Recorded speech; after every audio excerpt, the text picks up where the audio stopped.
Hello and welcome to Paradigm Playbook, a podcast for entrepreneurs in the business of sports.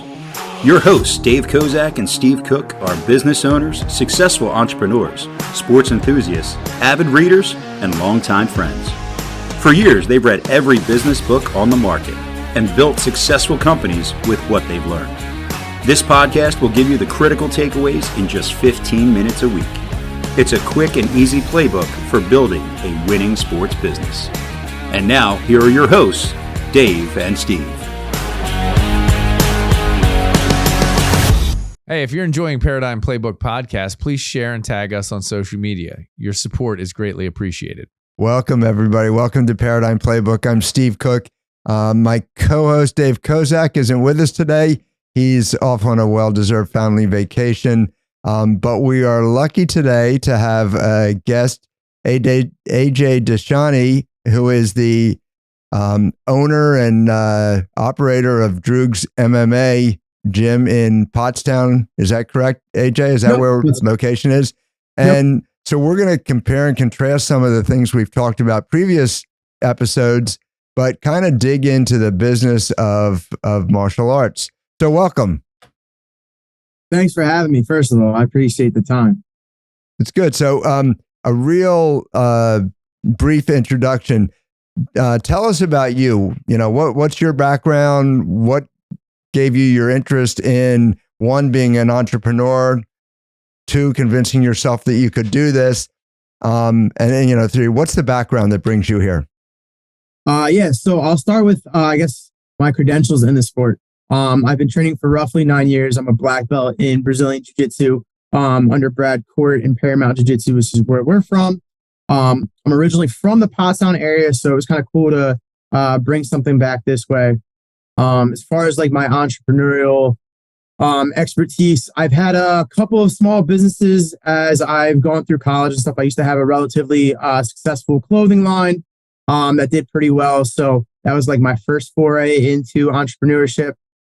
The group that co-heads Droogs MMA and Jiu Jitsu is myself and my wife, Catherine, and then another married couple, Dan and Emily O'Neill. We all train together at Paramount, where I got my black belt. And we were just kind of looking at the landscape of martial arts in the area. And we were just kind of looking to open up our own spot, kind of put our own spin on everything that we've already been experiencing and doing. I have some relatively decent competitive success, as does my wife. And then Dan, obviously, he competes as well. So it was just kind of putting a more competitive spin on kind of what we did. And the four of us got together and opened up the gym in Pottstown probably a couple years earlier than we anticipated, but everything just kind of aligned. So we opened up basically 1 year ago in a couple of weeks now. So okay, so you opened up just coming out of the pandemic.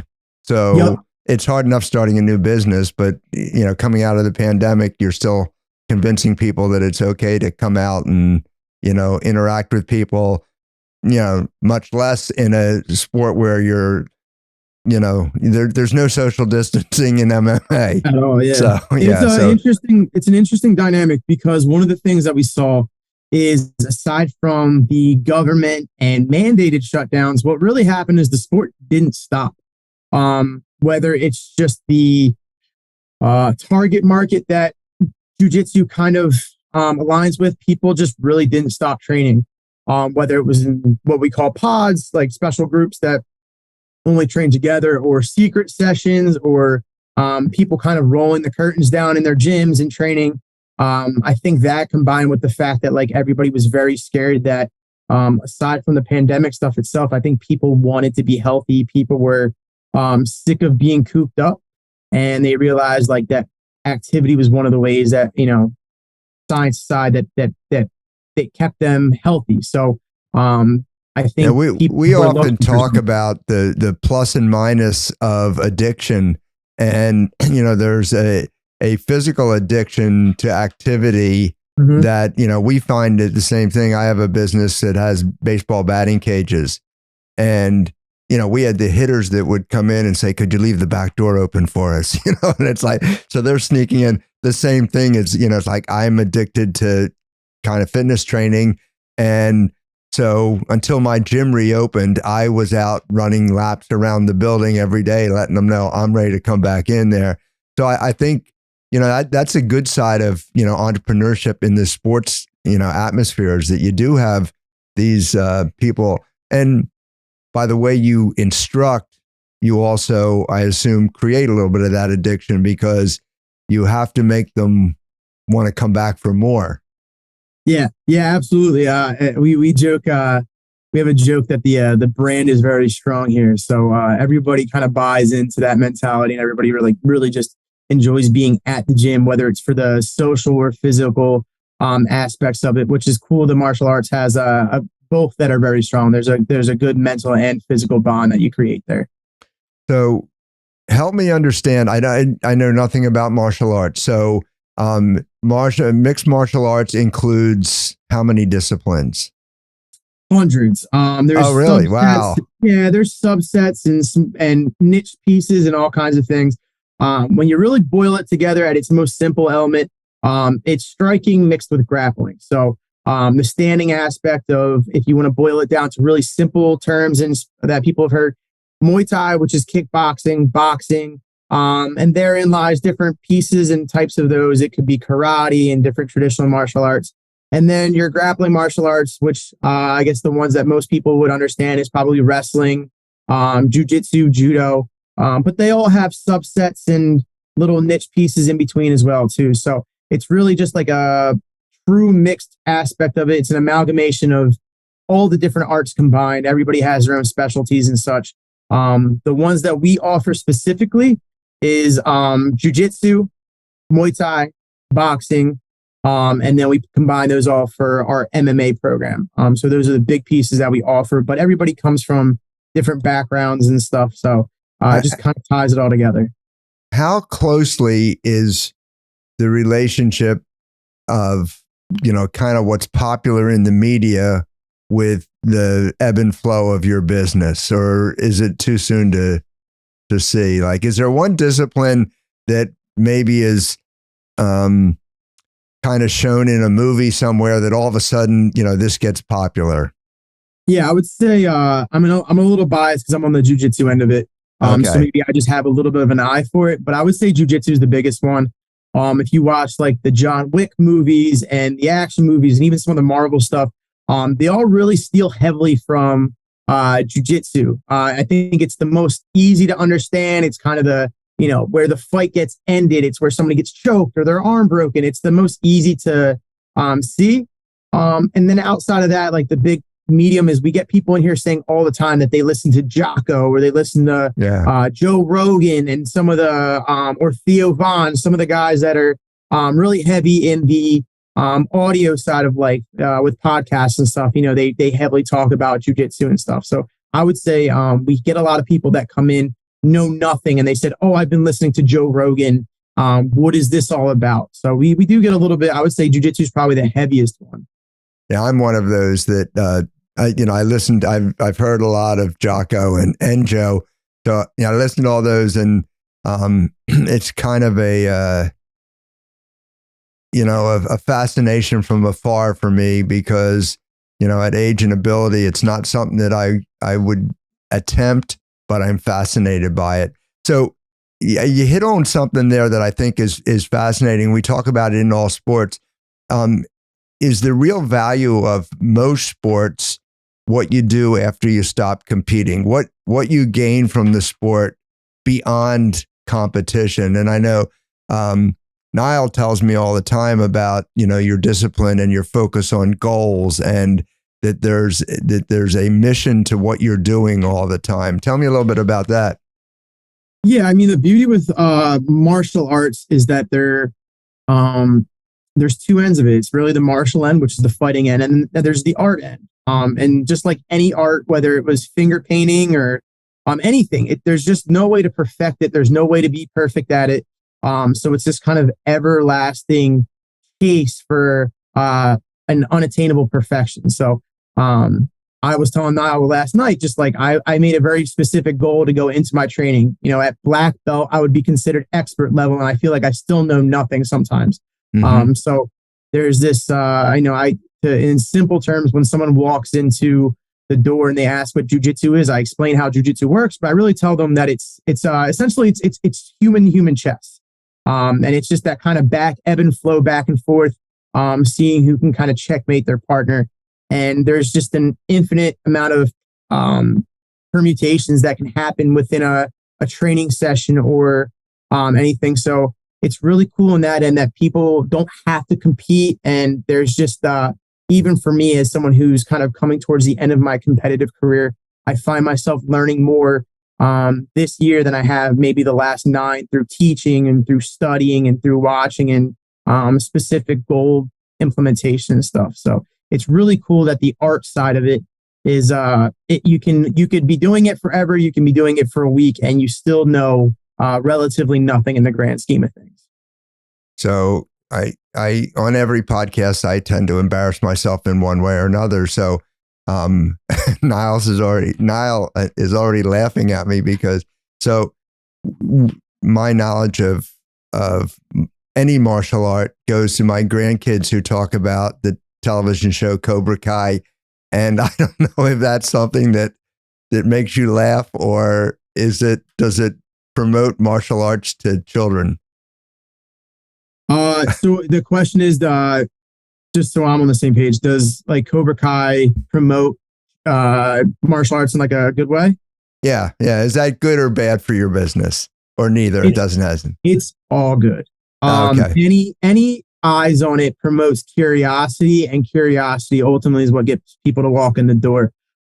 We do stuff that's drastically different than what you would see on there. But they borrow from bits and pieces of the stuff that we do as well. But like I said, from Joe Rogan to Cobra Kai to Jocko, it's all good.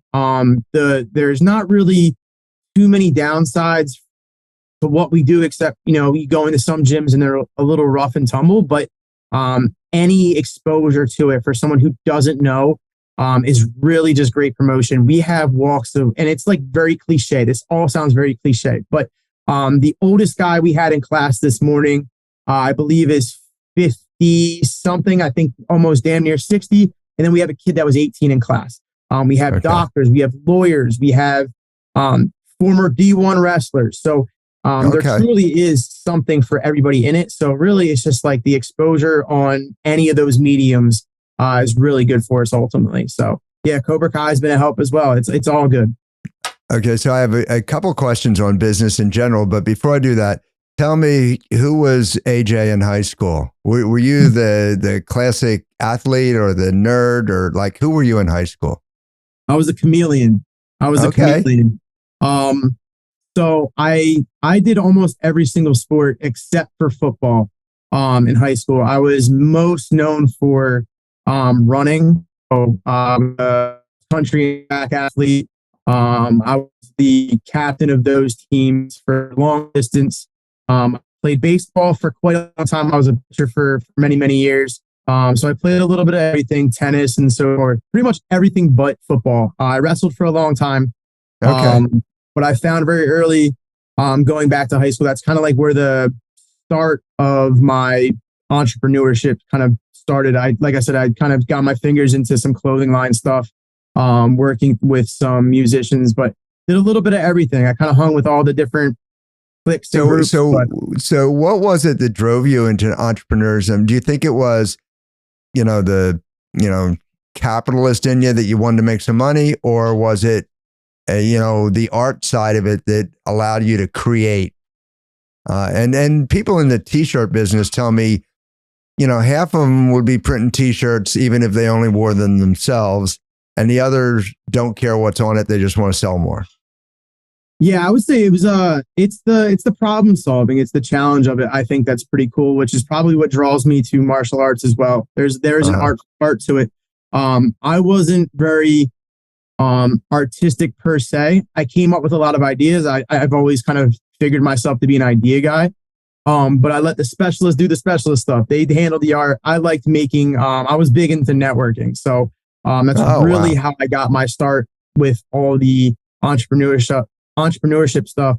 I did a lot of our networking and social networking and putting us in the right spots to be visible. So that was kind of my thing. But So I think, yeah, you're probably right in hitting it on the head there. I think it was the art side, the challenge side of it. The money side was cool, but like, I think honestly, if, which is like completely different to what we're doing now. The money side of this is obviously a lot more important, but when it came to the t-shirt thing, I think ultimately, unfortunately, us growing too fast became kind of the issue, and it wasn't fun anymore. So I think we were doing that kind of out of the passion of it, and not so much the money side of it. Yeah, I think a lot of times we talk about this as well, that entrepreneurs, move from one business venture to another, so that it's not uncommon that if you created one business, you'll create another one. And, the second one will learn from the failures of the first. So we have a lot of people that go into that. They have a specific passion for a sport. And then what we try to do is help coach them into a passion for business, so that you put a little bit more thought into the branding and marketing, or as much thought as you put into preparing for a lesson or a coaching session, so that same amount of passion goes into brand building. Okay, so the biggest thing on my mind when I walked in here with Niall this morning was, what's up with Clockwork Orange? Explain that to me. So yeah, that goes back to high school. I wrote a paper on a Clockwork Orange. We had to do essentially a book review. And my book review was on a Clockwork Orange and some of the themes that applied in that. If you take a Clockwork Orange on face value, we really don't have anything to do with a Clockwork Orange as far as like the violence and things are concerned.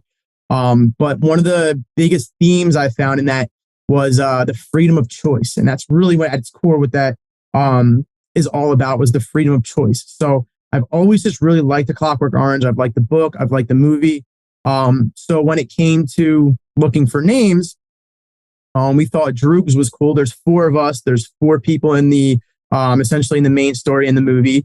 They call themselves the Droogs. Droogs, again, at a face value, kind of could mean one of 2 things. One is gang, but 2 is friends. It's a made up word for friends in Russian. So we were all friends that started the business.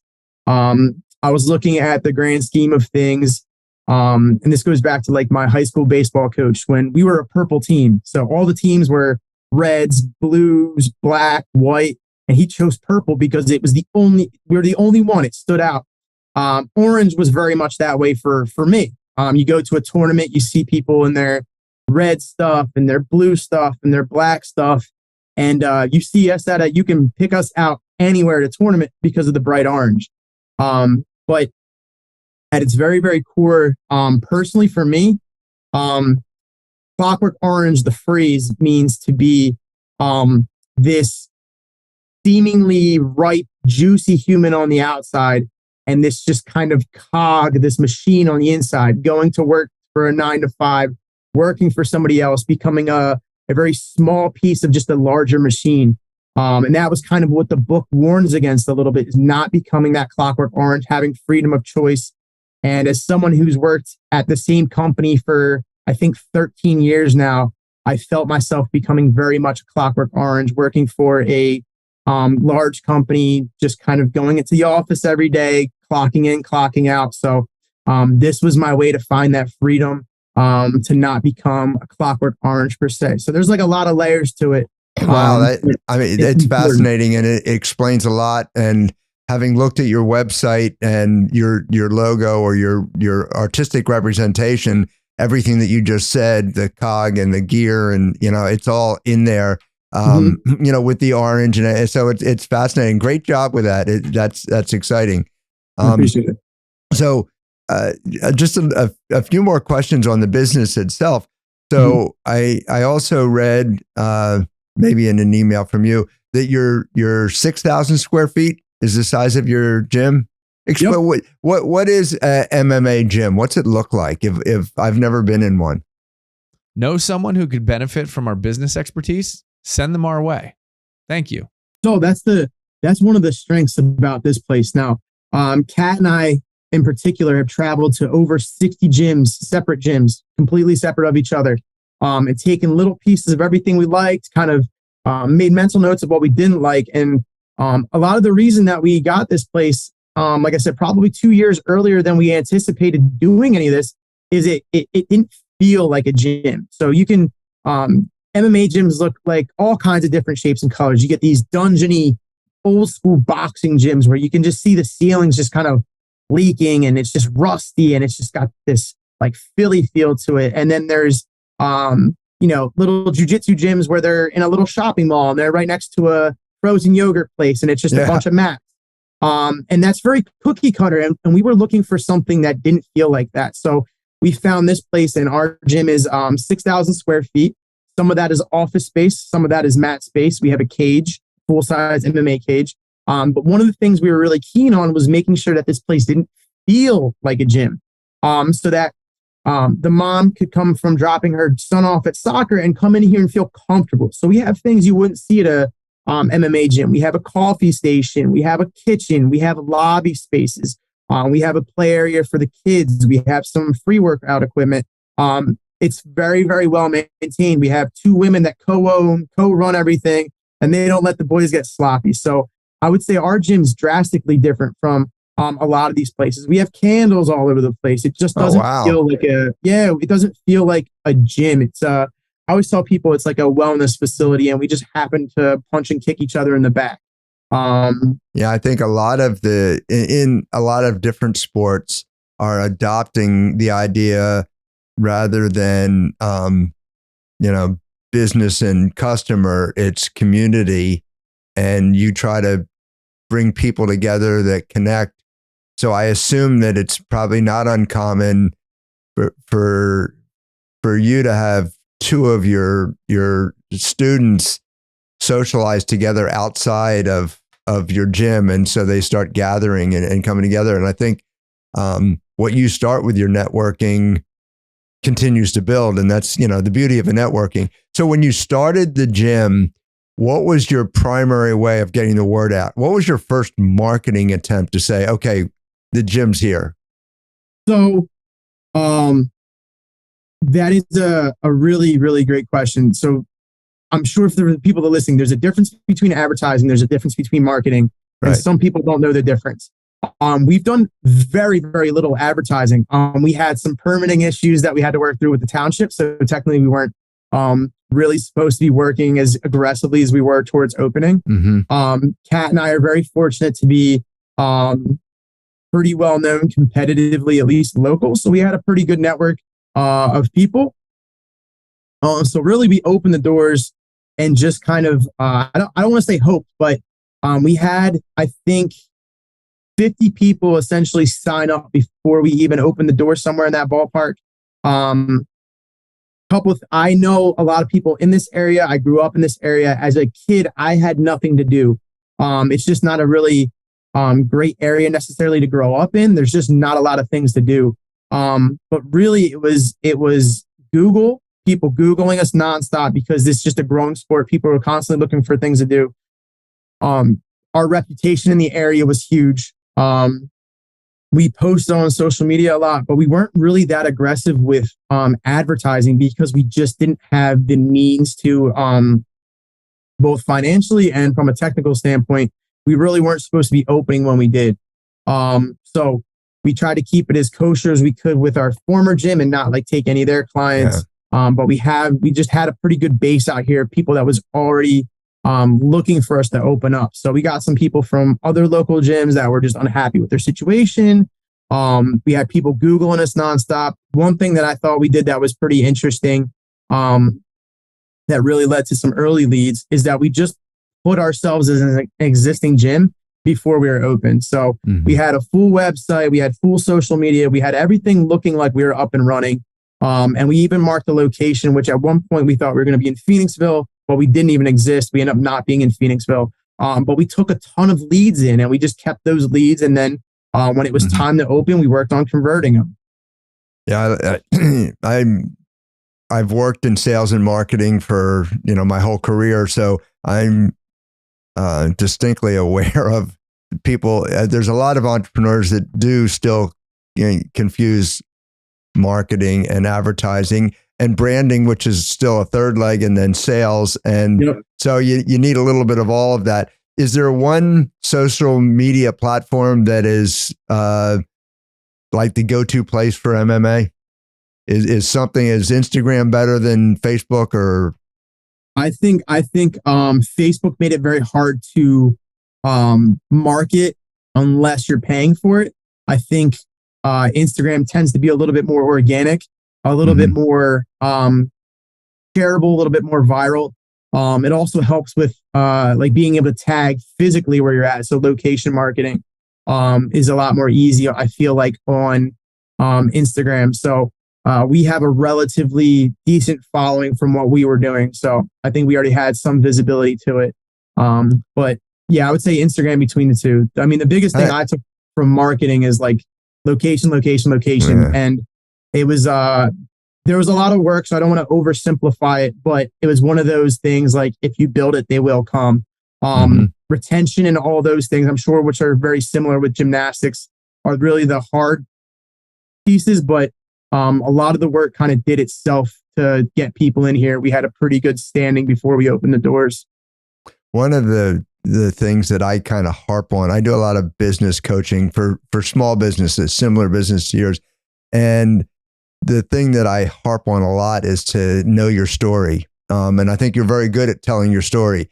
And that story is impactful. And the more times you tell the story, and you kind of know when you've really hit a home run when you hear somebody not in the business tell your story. And so I think that's really good. But it's in sales, we call it an elevator pitch, but in promotion of a sports business, you have to be able to tell why you're in the business. And I think you've done an excellent job of, everything from the logo design to the brand to the marketing and the networking. And I have a small business as well that we don't do a lot of the print advertising, or we don't do any television advertising, but we do a lot of community involvement. And the more of that we do, the it just attracts people. A couple last questions. So how competitive? So if there's two gyms, let's say there is a gym in Phoenixville and one in Pottstown. For those not in the area, they are two suburban communities just outside of Philadelphia. And I'd say they're middle-class communities. There's not no elitist in any of it. But are those gyms on speaking terms? Do they work together? Do they compete against each other physically, but also in business? Or do they not talk to each other? How does it work in your world? A little bit of everything. Okay. So we're under a team umbrella called Tag Team, where we came from Paramount. I would consider that our sister gym, but in the hierarchy, it's the one above us. We had an agreement with them that we would be a certain amount of way to not cannibalize each other's members, or compete with each other. How far away is that from you geographically? 30, 35 minutes. I think 30 was. Okay, so it's a good distance. Yeah. Yeah. So, I mean, there's a little bit of overlap within 15 minutes of each other, but for the most part, non-competitive. When we were doing our SWOT analysis and all of our, pre-business stuff, one of the things we looked at was the gyms in the area. There was only like one that we really considered true competition, and I thought we were far enough away from that to succeed. And then there's smaller, different other gyms. We kind of positioned ourselves in a completely different realm as them, as far as like what we offer. And there is some synergy with some of the gyms. Like some of us do cross train and some of us do help each other. And we offer even like a dual membership. So if you are a part of another gym, you want to train with us, there's a different membership. Oh, okay. And then there's some that are very like, it's us versus you. And we do have that in the area. And, without going super into it, we make competitive choices that we think they can't match. I think at the end of the day, price does matter with a lot of things, but I think that at the end of the day, martial arts is martial arts. You're going to get relatively the same thing wherever you go, especially if you're for an uneducated person. You're not going to know the difference between me and somebody else unless I'm able to verbalize. And that's part of our giant pitch when we do orientations, is explaining the difference between us and other gyms without putting them down. But we've positioned ourselves as a little bit of a different market than some of them. So it's competitive, but it's not. Like there's some people that will, as customers, we make sure we meet everybody that's a prospect before they even like think about signing up, because some people aren't going to be for us either. And that's something we've had to navigate too, is like, we have to be very selective of our clientele. Every dollar isn't just worth a dollar because we're trying to do a very specific thing here. So there's, long story short, yes, it's very competitive. We do work with some gyms in a friendly manner, but I would say it's in the large scale of things, it's pretty competitive. Yeah, I think the one neat thing about sports, and maybe more so in martial arts than in others, is that martial arts in itself is a great kind of analogy towards business, in that you are in business and you are fighting, and it's protecting yourself against this attack and that attack, and how much is offense and how much is defense. And you know, at the end, everybody bows and, you know, shake hands and you go about your business. So it's really good. So a couple of last questions. One is, do you have a 1 year, 2 year, 5 year goal of where you want it to be? Yeah. So we just hit 1 year, and we thought at the end of 1 year, I think we would have 80 to 100 members, and we actually eclipsed 200. Oh, wow. So, okay. Yeah. So, nice. That's both good and bad. That means we underestimated, but it's good because that's a very, very healthy number for us. And it's obviously exceeded our expectations. The retention in martial arts is very minimal. And we saw that with the school that we trained at, and they've been around for 18 years, I believe now. That retention's the hardest part. So I think growth is going to hit a certain point, and it's probably about that 200 number. And then it's just kind of playing that plus minus game and crawling towards 200-300. Is there a point? What's that? Is there a point where the physical location is too confining? At any point will you need more space? Yeah, ultimately I think so. I don't know if it's soon. I have to tell myself often to kind of pull back and be grateful for what we have. I'm very much a perfectionist. If you go to a lot of these martial arts gyms, like I said, if you go to one of these strip mall ones, sometimes you'll see 20 or 30 people on a mat where they don't have any space, but that's like the norm. For us, if we get 40 people on a mat and they're not bumping into each other, I'm sitting there getting anxious that they're going to. So I have to kind of be happy that we have what we have. We are growing at a rapid pace. We're doing things for physical expansion already. We've talked about adding some additional mat space, knocking some walls down. These are all things that we thought we would have 2 or 3 years to worry about, but we're at the 1 year mark. So very blessed, but equally challenged. And one last question on expansion. Is there anywhere that you would go lateral expansion into another activity, you know, more fitness oriented, or, you know, yoga, or is there a lateral opportunity to this? Yeah, absolutely. So part of the beauty of why we picked the location we did is we also own 3 acres. So we own the property, we own the building, we own the 3 acres around it.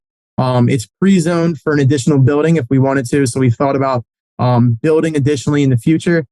When we first started the business, we did have a fitness program, which was a good segue to get people into the door to try martial arts.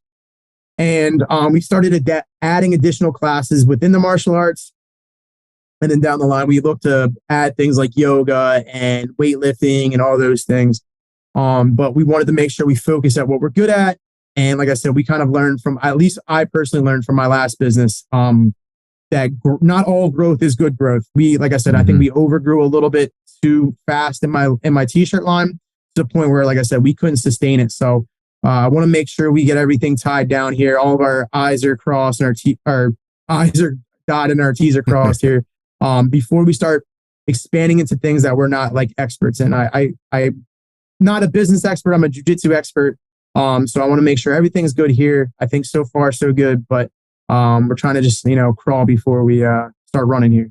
Well, it sounds to me like you are a bit of a business expert. So you approach it very businesslike, and I think you've studied the terms and the segments, and we talk about the entrepreneurial operating system and all the components and how important is the team and all that. So I think it sounds like you have that dialed in. And then if you control, we talk about controlled growth. Controlled growth is good. Uncontrolled growth is kind of sometimes devastating. So before we sign off, if people want to come see the gym or just talk to you, or what's the best way for our listeners to communicate with you? And Niall, we can post this on the podcast when we send this out. Yeah, I'm sure Niall will do a good job of hooking me up here, but we're super accessible. One of the things that I thought we do a little different than some businesses is we actually got a work phone a work cell phone just for Droogs. So we probably make ourselves more accessible than we need to. But you can find us at droogsmma.com, all of our social media, Instagram, Twitter, Facebook, YouTube, TikTok. It's all at Droogs MMA, DROOGS MMA. And we have our number, which I can have Niall post as well. But we're super accessible. I, for the most part, am on all of our social media pretty regularly to make sure I'm getting back to everybody. So we're pretty easy to be found. And then if you're in the Pottstown area, just give us a call and come by and come train. Well, I'm fascinated. I don't know that I'll come to train, but I will show up to see it because I am fascinated by business. And I really appreciate you taking the time and explaining it to us. We will get you back on, and maybe we can get you into the studio. We're, talking about doing some roundtable, just open discussions on sports marketing, sports branding, things like that. Things like it sounds like you're into. So we will be in touch, and we'll make a visit. In the meantime, just keep training Niall, and he's getting better every day. So, yes, he is. He tell you he got his blue belt? Yes, that's exciting. It's a very big step. There's only 5 belts in jiu-jitsu. We don't give them out like candy. There's a lot of gyms that you can pay for promotions, or they're based on attendance and non-individualized things. So Niall earned that one. So I'm very proud of him. Figured I would chime in. Super hype. Thank you for always being there. It's a great culture. Great environment there at Droogs. So super hyped to be a part of the family. Yeah, I think it's one of the great things about being in sports. You're a coach, and but you're also a mentor, a leader, and an inspiration to others. So anyway, okay, it took a little longer than I thought, but I appreciate all the information. It was a great talk. Thanks, and we will talk again. That's it today Okay, Paradigm Playbook. We'll talk to you next week. Make it a great day. Paradigm Playbook offers business, reset, and expansion expertise. Visit ParadigmPlaybook.com to see how we can assist you.